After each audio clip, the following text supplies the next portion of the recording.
An analysis of gender and identity in Coca-Cola advertising. The first advertisement for Coca-Cola was published on May 29, 1886, 3 weeks after the first Coca-Cola was sold in Atlanta, Georgia. The newspaper ad shown on the bottom right of the screen appeared in the Atlanta Journal. Although there was no use of image, the beverage is advertised to be delicious, refreshing, exhilarating, and invigorating. Since then, Coca-Cola has become a symbol of American culture. Through the advertisements of the Coca-Cola brand, we can see how American society has evolved over time, including gender expectations and acceptance of race, identity, and sexual orientation. As Douglas Kellner states in his essay, Cultural Studies, Multiculturalism, and Media Culture, radio, television, film, and the other products of media culture provide materials out of which we forge our very identities, our sense of selfhood, our notion of what it means to be male or female, our sense of class, of ethnicity and race, of nationality, of sexuality, and of us and them. Media images help shape our view of the world and our deepest values, what we consider good or bad, positive or negative, moral or evil. Media stories provide the symbols, myths, and resources through which we constitute a common culture and through the appropriation of which we insert ourselves into this culture. It is with this lens that I will analyze the effect that Coca-Cola advertising has had on American society, as well as how Coca-Cola advertising in turn has reflected the evolving American culture. Early Coca-Cola advertisements depicted strong gender expectations for men and women. These ads reflected the ideas that men were to be the hard-working providers and women were to remain at home. The ad shown in the center of the screen states that the beverage relieves fatigue and is indispensable for men, such as business professionals, students, wheelmen, and athletes, and it relieves the mental and physical exhaustion for ladies when they are thirsty, weary, and despondent.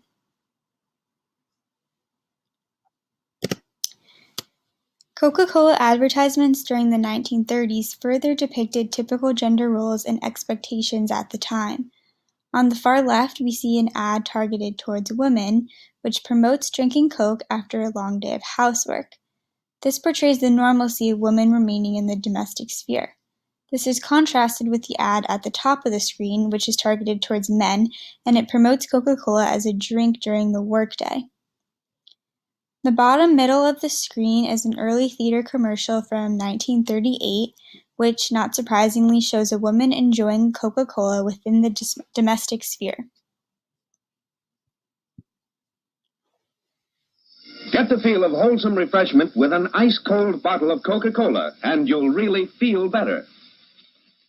When you look hot, feel hot, and are hot, pause, go to the refrigerator, and get an ice-cold Coca-Cola. You'll find it so refreshing. Everywhere and anytime, the game has an added zest when you pause for refreshment with an ice-cold Coca-Cola. It tingles with delicious taste. Coca-Cola is the favorite beverage in countless homes. Young and old, rich and poor, all enjoy its delicious taste. Ice-cold Coca-Cola quenches your thirst. Coca-Cola is pure, wholesome refreshment. Thirst asks nothing more.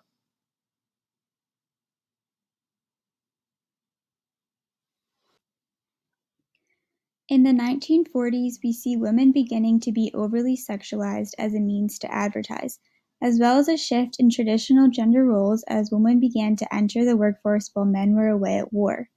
This reflected the changing gender expectations as well as encouraged women who saw these ads to enter the workforce. In 1946, the Yes Girl, shown at the bottom of the screen, became one of the brand's most iconic campaigns. This is an example of Coca-Cola using women, specifically over-sexualizing women, to advertise their beverage. In the 1950s, television commercials became very popular. Coca-Cola took advantage of this by using popular Hollywood starlets to promote their beverages, including Marilyn Monroe.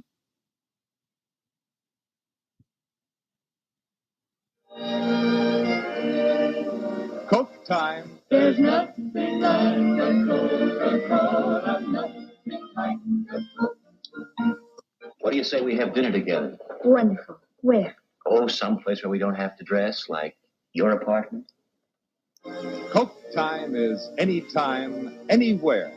It's always time for ice cold Coca-Cola.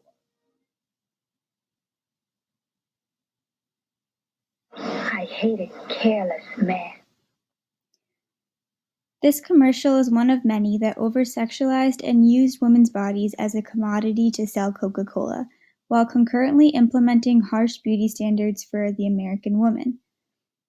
On the top and far right, we see the first Coca-Cola advertisements to include African Americans as its main focus. Mary Alexander, the African American female depicted in the advertisements, appeared in about 15 Coca-Cola ads throughout the 1950s. The representation of African Americans within the Coca-Cola ads allowed many more people to identify with the brand.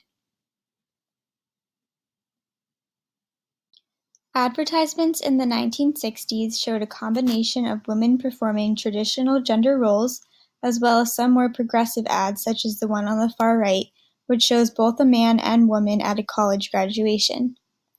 This reflects the second-wave feminism that began in the early 1960s, which aimed to increase equality for women.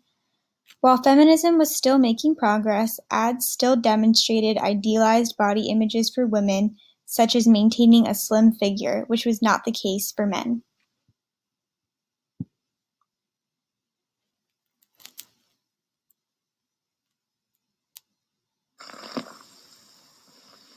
You know, this was me 5 years ago, and it's still me. As I confess, I'm a waistline watcher from way back. Well, that's enough for today. Now for a lively lift. Ice-cold Coca-Cola. There's no waistline worry with Coke, you know. Actually, this individual-sized bottle has no more calories than half a grapefruit.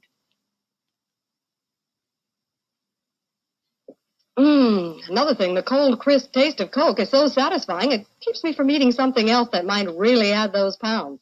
Coke's a natural, wholesome blending of pure food flavors. I guess that's why everyone likes the refreshing new feeling you get, only from not-too-sweet Coca-Cola. And no wonder. Lively, lifty Coca-Cola provides a welcome bit of quick energy between meals. Makes for a pleasant pause in a busy day. Oh, and remember, Coke is low in calories, too. Say, now, don't you get any thinner.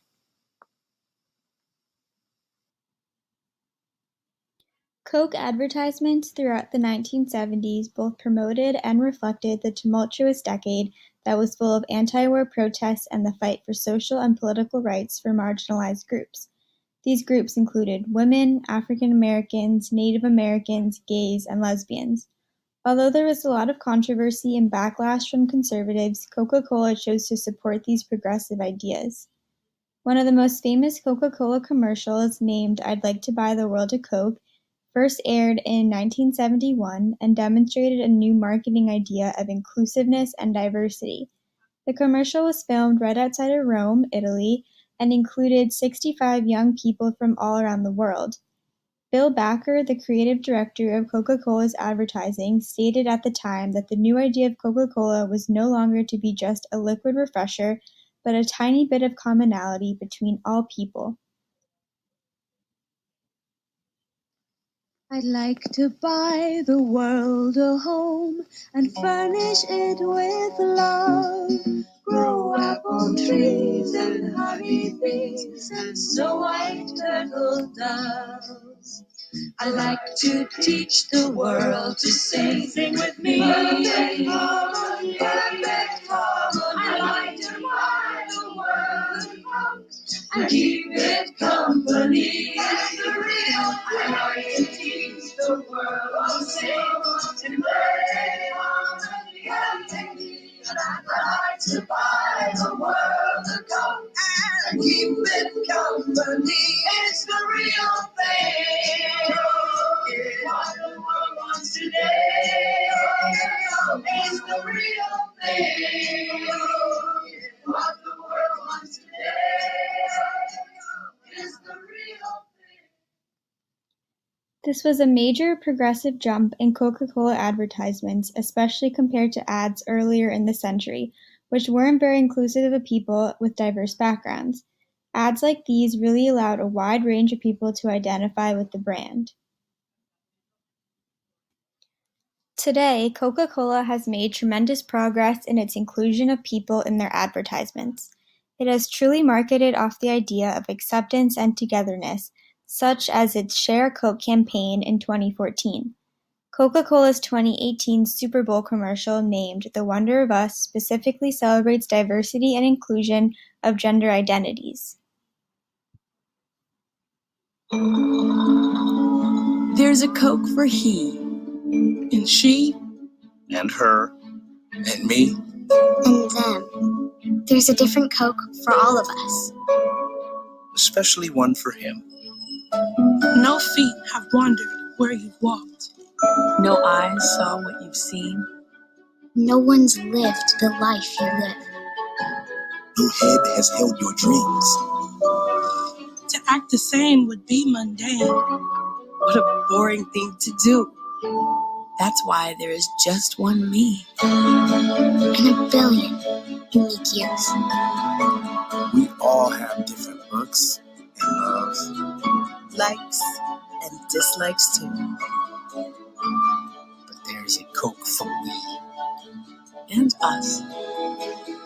And there's a Coke for you. In August of 2019, Coca-Cola launched its global Love is Love campaign, which included the ad shown of two men in an embrace. This sparked outrage in Hungary, where more than 25,000 petitioned to remove the ads on billboards. Coca-Cola responded, stating that the company is a long-standing supporter of the LGBT+ community. It is through this media, as David Kellner would argue, viewers form their identities and a common culture is created. We cannot be certain whether these ads are cultivating the ideas of inclusivity within viewers, or if they are simply just reflecting the progress in modern culture. However, the efforts to include all types of people has definitely shown that Coca-Cola has come a long way.